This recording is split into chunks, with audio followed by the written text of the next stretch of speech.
खुलुमबाय मानगोनां रायजो राजा नोंथांमोन दिनै आं नैबे सोमदोन टक्सनि गेजेरजों मोनसे दुखुनांथाव खौरां नोंथांमोननि थाखाय लानानै फैदों। बेनो जाहैबाय सासे Ex-NDFB बwkangsa होननाय बिथां जायहा ओरैबायदि दुखुजों राहा गोथे जानानै गावनि आफादनाव मावबोनाय समाव जानाय केसनि थाखायनो राहा गोथे जानानै बिथाङा गावनि जिउखौ फोजोबनानै लादों।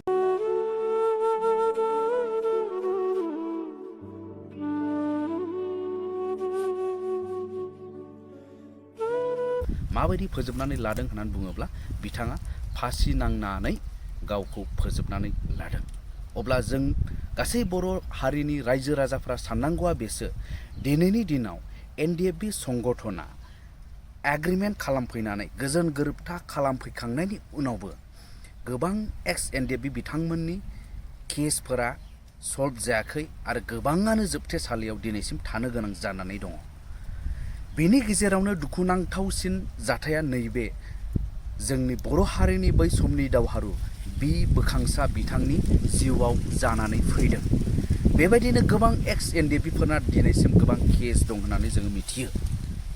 अब्ला गोजोन गोरोबथा जाखांनानैबो जाय सुबुङा गोजोन गोरोबथानि सिगां एसेबां गावखौ बावसोमबोनानै हारिनि थाखाय गावखौ होबोनानैबो गावहा गावनि खुनु लाब गैयाजासे हारिनि थाखाय हारिनि मोजांखौ सानबोनानै मावबोनायाव खाथिबोनायाव बिथाङा अरुणाचल स्टेटआव केस दङमोन होननानै बुंदों।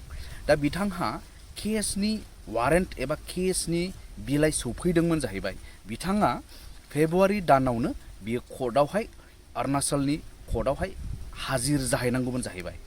अब्ला बे हाजिर जाहैनांगौनि एबा गावनि केसखौ फोजोबनांगौनि थाखाय बिथांजों रावबो दिनै लोगो गैया।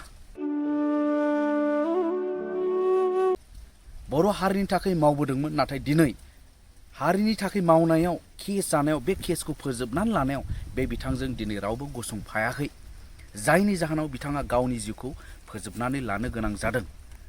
मिथिनाय बायदिब्ला बिथांखौ बुंदोंमोन जाहैबाय मानगोनां सार रनजित बसुमतारी EMआ बिथांमोनखौ बुंदोंमोन जाहैबाय केसनि थाखाय हाजिर जाहैथ'नो नाङा, थाथ' होननानै। माने बिथाङा मोनसे आसा होदोंमोन जे गावसोर बे केसनि बारै सलुसनखौ मावफुंनानै होगोन होननानै मोनसे आसा दोनदोंमोन होननानै जोङो मिथिनो मोन्दों।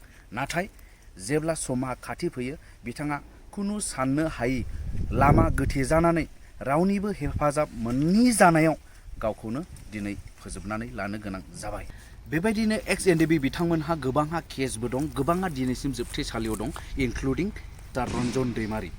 बै समाव प्रमद बर' सारा बुंदोंमोन बिबुंथिनि गेजेरजों, जाय बिबुंथिखौ आं दिनैसिमबो नोंथांमोननि सिगाङाव दामनानै होनो गोसो जायो, मानो होनोब्ला बिथाङानो मोनसे आसा होदोंमोन। अब्ला नोंथांमोना नैबे सुंद' क्लिपखौ खोनासं।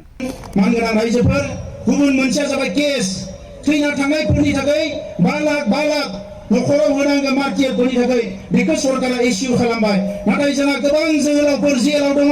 नोंथांमोना गोबाङानो मिथिया जानो हानाय सेन्ट्रेल जेल क'क्राझार बे जेलफ्रावथ' दङआनो। आसामाव जेसेबां जेल दङ मोनफ्रोमबो जेलाव 10, 15, 20, 25 जन बर' सेंग्रा सिख्लाफोर दङ। गोबाङानो मिथिया गावहा मा केस दङ, बेखौ गोबाङानो मिथिया। दा जों दिनै जायफ्रानिकि दिनै हारिनि थाखाय खामानि मावनो फैदों, जोङो जोंनियाव दायित्व फैबाय दिनै बै सेंग्रा सिख्लाफोरखौ जेलनिफ्राय बर'नानै बिमाफोरजों बिब'फोरजों गावनि न'खराव जोङो लाबोनानै होफैनो हानांगोन। अब्लासो बर' आन्दलना साक्सेस जागोन। अब्ला दिनै मा जाफैखो?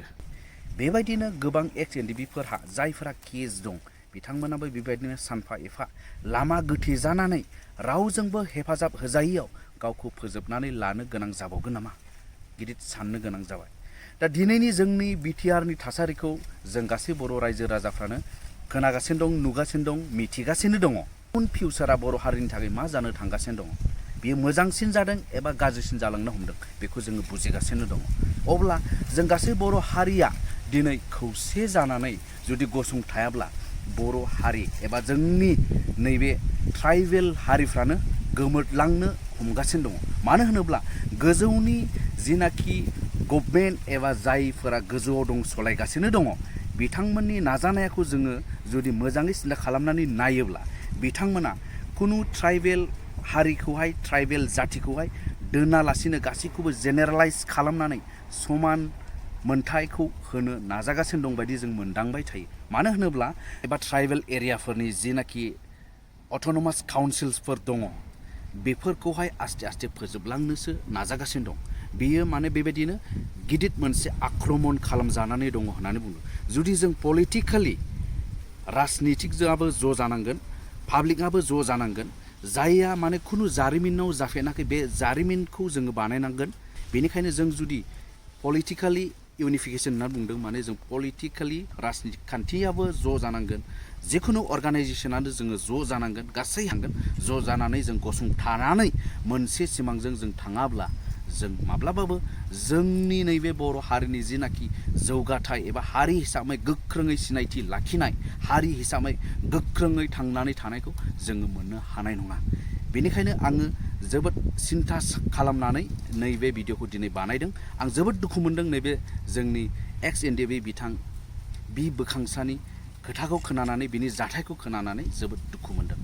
बेनिखायनो आङो नैबे भिडिअजों नोंथांमोनखौ खावलायनो सानदों, जाय नोंथांमोना नायगासिनो दं, जों जिखुनु अर्गानाइजेसन एबा जिखुनु पलिटिकेल पार्टियाव थाया मानो जोंहा हारिखौ सब समय सिगाङाव दोननांगोन। बे हिसाबैनो जोङो हारिखौ साननानै, हारिखौ सिन्था खालामनानै जोङो खौसेथियाव फैनांगोन।